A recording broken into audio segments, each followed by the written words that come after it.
चला पुढे जाऊयात. अध्यक्ष महोदय, मी आपल्या माध्यमातून सभागृहाचे सर्व सदस्य व महाराष्ट्रातील सर्व दिव्यांग बांधवांना कळविण्यास आनंद होत आहे की महाराष्ट्राचे कर्तृत्ववान व संवेदनशील मुख्यमंत्री आदरणीय देवेंद्रजी फडणवीस साहेब यांच्या पुढाकाराने दिव्यांग बांधवांच्या हिताचा एक निर्णय संदर्भात आज मी एक निवेदन करू इच्छितो. अध्यक्ष महोदय, सामाजिक न्याय आणि विशेष सहाय्य विभागांतर्गत राज्य पुरस्कृत संजय गांधी निराधार अनुदान योजना व श्रवणबाळ सेवा राज्य निवृत्ती वेतन योजना आणि केंद्र पुरस्कृत इंदिरा गांधी राष्ट्रीय दिव्यांग निवृत्त वेतन योजना या योजना राबविण्यात येत आहेत.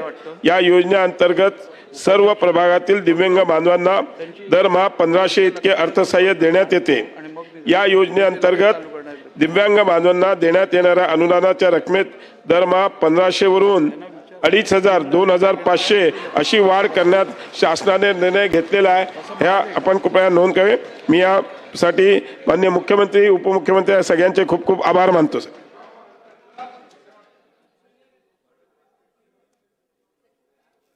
वाजता ना